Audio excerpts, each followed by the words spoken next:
Timothy 2 verse 19. God's truth stands firm like a great rock, and nothing can shake it. It's like a foundation stone. So God's word, the Bible, is like a foundation stone. Well, what do you mean by a foundation stone? Let's go and have a look.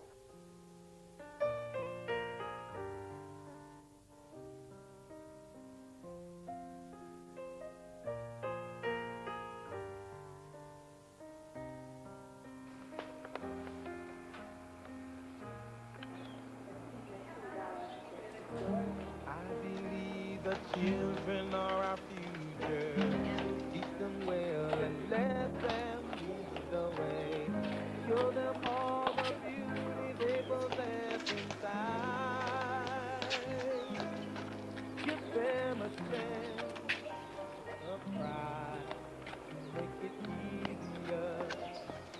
Let the children laugh. Remind us how we used. Everybody's searching for a hero. People need someone to look need a lonely place. For the sake of the stone was made on the 10th of May 1952 by Dr. R.A. Turner, M.D., C.H.E. The foundation of God standeth sure. 2 Timothy 2. The church actually started on the 21st of February 1949, and the church was built a little bit after that. So how did the Baptist church begin in Pinelands? I think we'll have to ask the Reverend Jeffrey James about that. How did we begin? Irene and I and our one son at the time, Ivan, we settled in Pinelands in 1947. And because there was no Baptist church, and I was away very often, Irene and Ivan made their home with the Presbyterian church for a little while. Then Dr. Turner settled with Mrs. Turner and their children. It was then that we got together. It was a phone call from Dr. Turner about the possibility of establishing a Pinelands church. We met, and as a result of that meeting, we called a general meeting at which about 22 people were present. I still have the list with the signatures on, and in consequence we decided to, first of all, establish a Baptist fellowship, and later on constitute as a Baptist church. Now,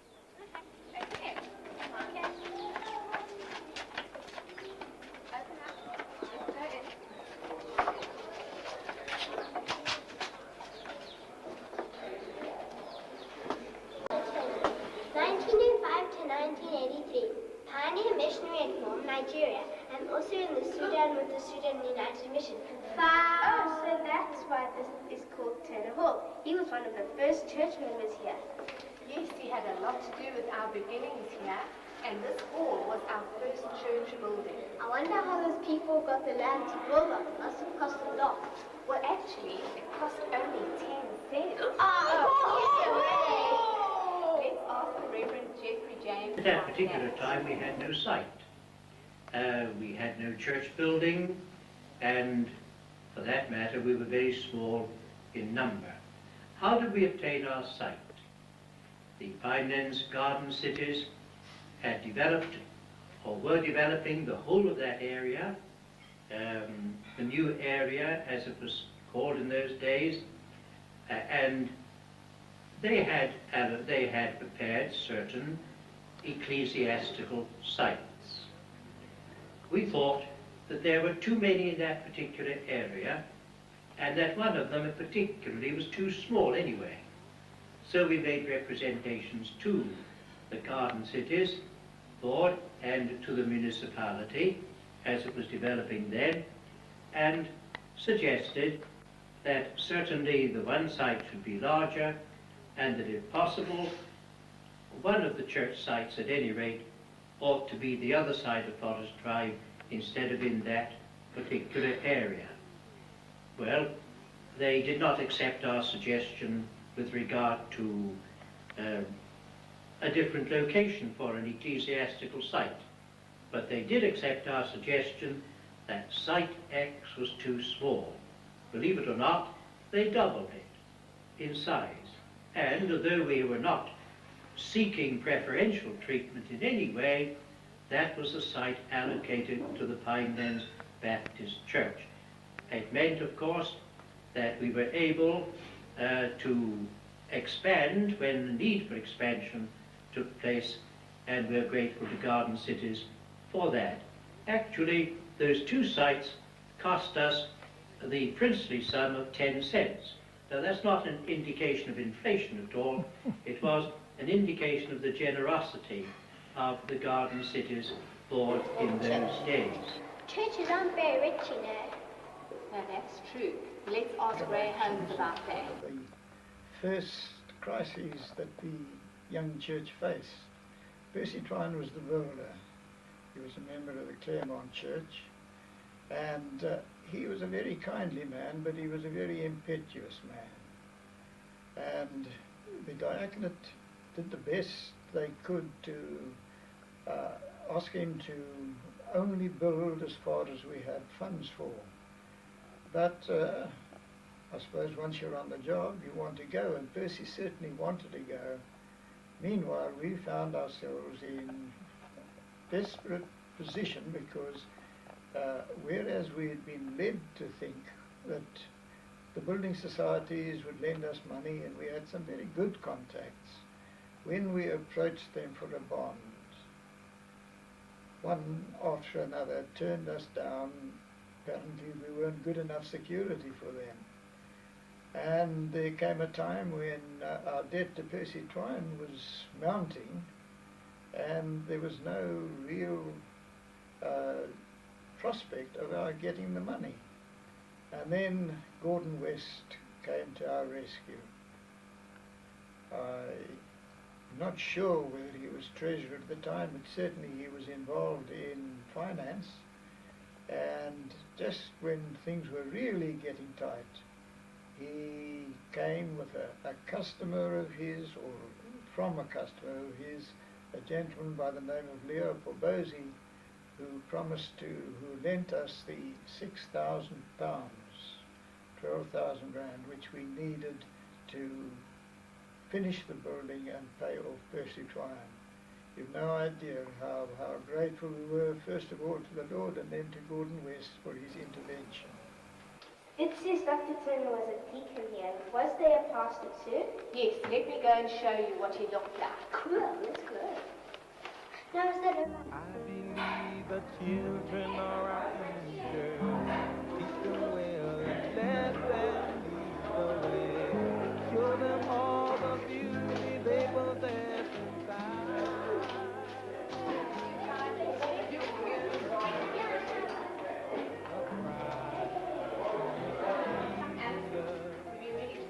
Let the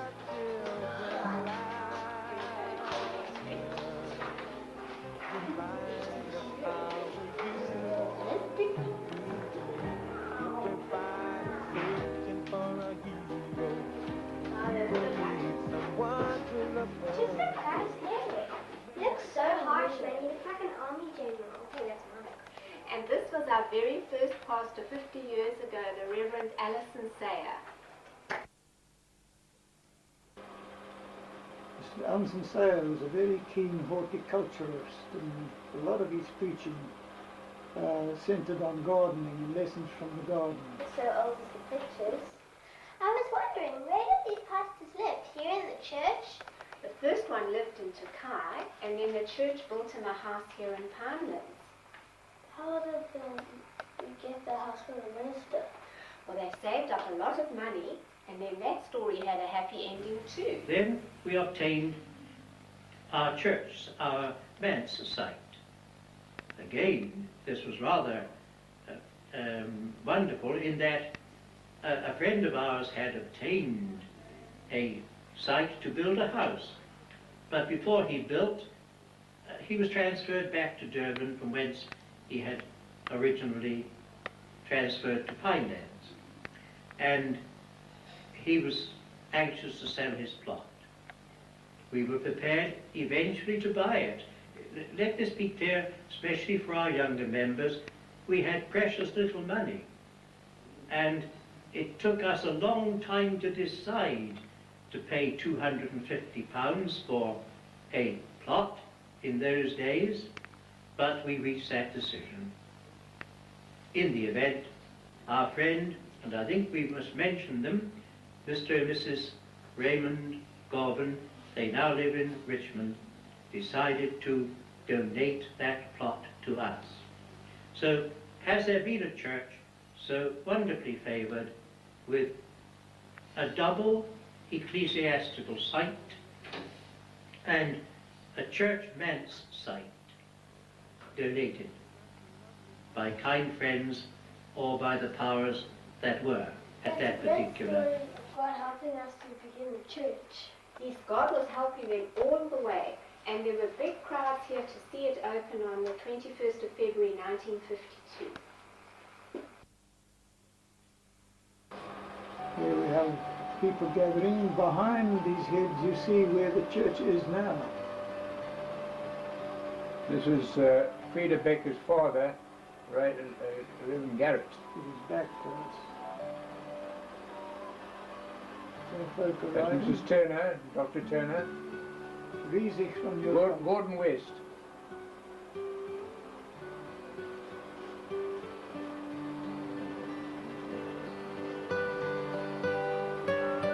in the days when men still wore hats.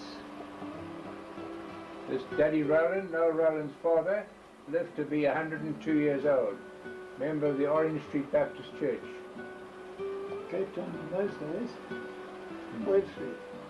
Wales Street, yeah.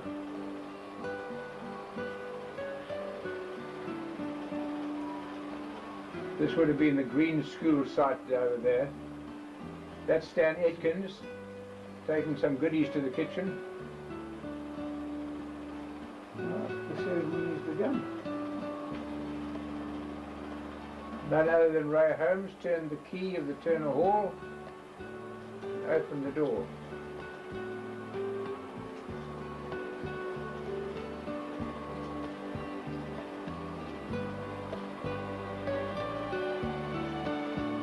That looks like Arthur Jones.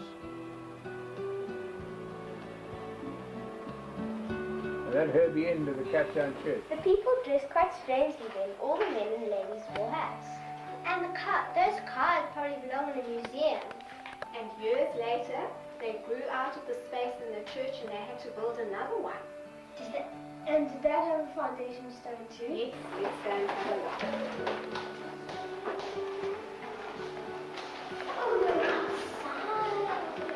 Hey, that's cool. Yeah. Oh, cool, another one. This, to the glory of God, this stone was laid on the 22nd November 1969 by Mr. R.D.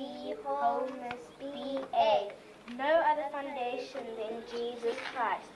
1 Corinthians 3, verse 11. This one says 22nd of November 1969. It'd be great to travel back in time to see the church first open. Okay, let's do that. Go back to the 21st of July, 1970, and perhaps we'll see some of the pastors we saw not very earlier on.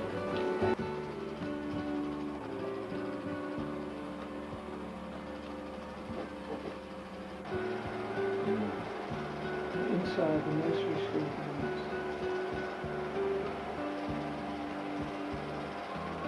West, Mr. and Mrs. Scott Sr., Next year, your friend, Alan Ashland, and Mrs. Ashlerman, Flatlands,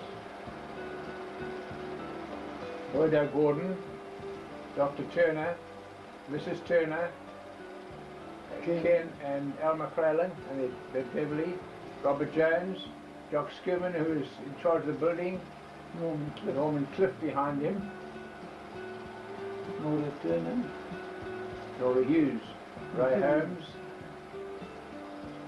Mrs. Russell,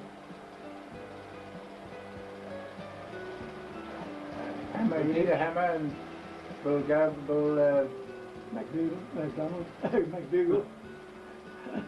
Mackenzie. That's Hess Spur, the architect. Peter Spur's father. Brian Russell and the builder. Here's the builder and Brian Russell, minister.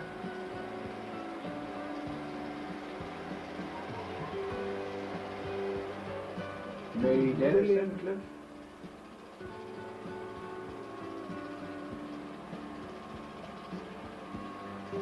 Daddy Rowland, who was at the opening of the hall. Brian Russell.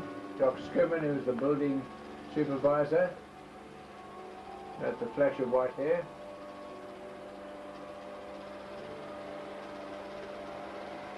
And opens the door. Who does it?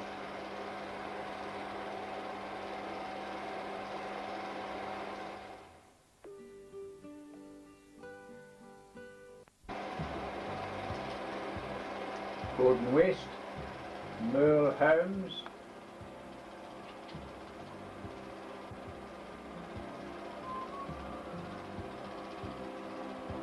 Dennis Phillips and Lady Bird, Stan Jones, Jack Roos and Pats, Jack Pierce, Bill Goebel and his wife, Yes. Roy Stevenson. Phoebe's brother, Nellie Irwin, Sangster. Doc Watson, Fred Dennison, Ray Holmes,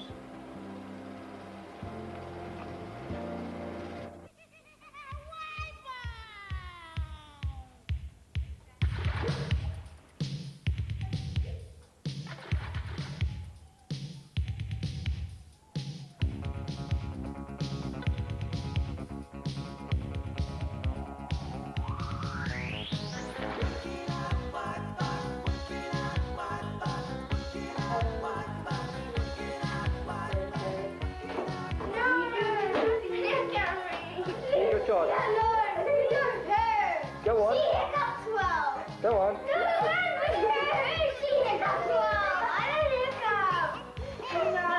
Okay. Come on. Catch my dinner.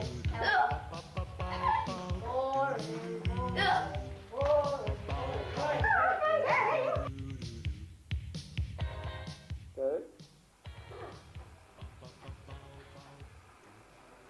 Now let's read that passage in 2 Timothy 2:19 again and see what is written on the foundation stone mentioned there.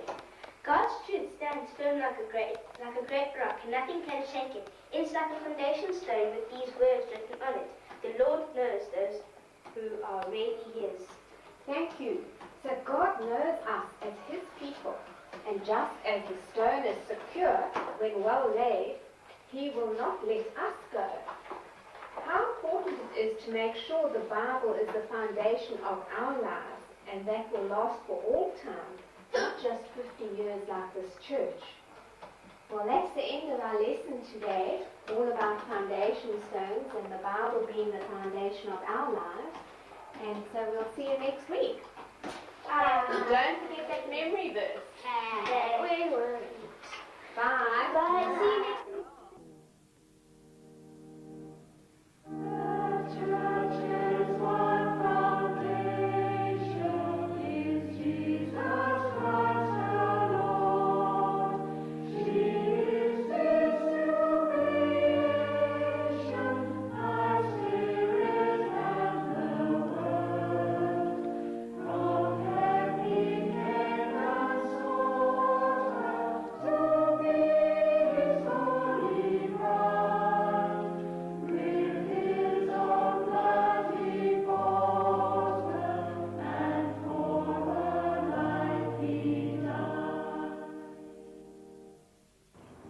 Ephesians chapter 2, verse 19 to 22. You are no longer strangers to God and foreigners to heaven, but you are members of God's own family. citizens of God's country, and you belong in the household to every other Christian. What foundation you stand on now? The apostles and the prophets, and the cornerstone of the building is Jesus Christ himself.